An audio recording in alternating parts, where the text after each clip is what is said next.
سامعین اکرام، السلام علیکم ورحمۃ اللہ وبرکاتہ۔ ہدایت نور یوٹیوب چینل میں آپ سبھی کو خوش آمدید۔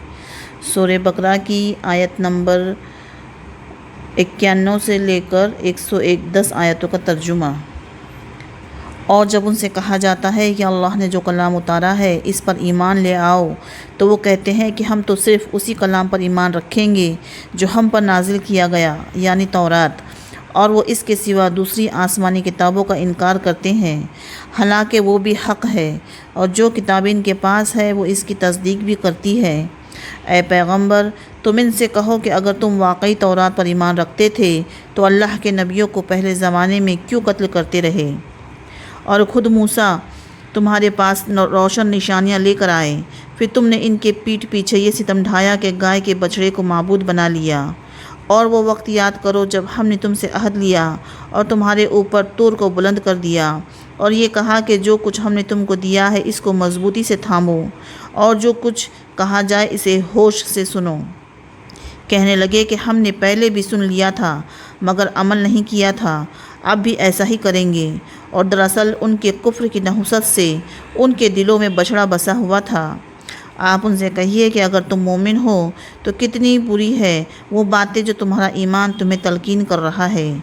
آپ ان سے کہیے کہ اگر اللہ کے نزدیک آخرت کا گھر تمام انسانوں کو چھوڑ کر صرف تمہارے لیے ہی مخصوص ہے جیسا کہ تمہارا کہنا ہے، تو موت کی تمنا تو کر کے دکھاؤ اگر واقعی سچے ہو۔ اور ہم بتا دیتے ہیں کہ انہوں نے اپنے جو کرتوت آگے بھیج رکھے ہیں ان کی وجہ سے یہ کبھی ایسی تمنا نہیں کریں گے۔ اللہ ظالموں کو خوب جانتا ہے، بلکہ یقیناً تم ان لوگوں کو پاؤ گے کہ انہیں زندہ رہنے کی حرص دوسرے تمام انسانوں سے زیادہ ہے، یہاں تک کہ مشرکین سے بھی زیادہ۔ ان میں سے ایک شخص یہ چاہتا ہے کہ 1000 سال عمر پائے، حالانکہ کسی کا بڑی عمر پا لینا اسے عذاب سے دور نہیں کر سکتا، اور یہ جو عمل بھی کرتے ہیں اللہ اسے اچھی طرح دیکھ رہا ہے۔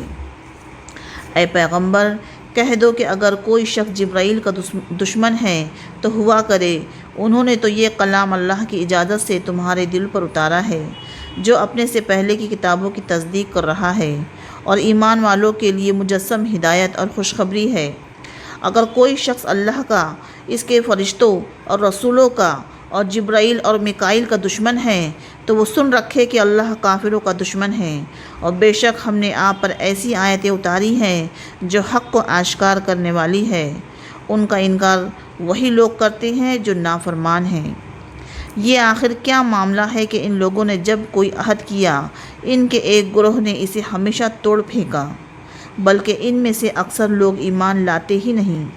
اور جب ان کے پاس اللہ کی طرف سے ایک رسول آئے جو اس تورات کی تصدیق کر رہے تھے جو ان کے پاس ہے، تو اہل کتاب میں سے ایک گروہ نے اللہ کی کتاب تورات و انجیل کو اس طرح پس پشت ڈال دیا گویا وہ کچھ جانتے ہی نہ تھے کہ اس میں نبی آخر الزماں صلی اللہ علیہ وسلم کے بارے میں کیا ہدایت دی گئی تھی۔ اور وہ یہ بنی اسرائیل ان منتروں کے پیچھے لگ گئے جو سلیمان علیہ السلام کی سلطنت کے زمانے میں شیاطین پڑھا کرتے تھے، اور سلیمان علیہ السلام نے کوئی کفر نہیں کیا تھا، البتہ شیاطین لوگوں کو جادو کی تعلیم دے کر کفر کا ارتکاب کرتے تھے۔ ویڈیو کو لائک، شیئر، سبسکرائب ضرور کریں۔ السلام علیکم ورحمۃ اللہ وبرکاتہ۔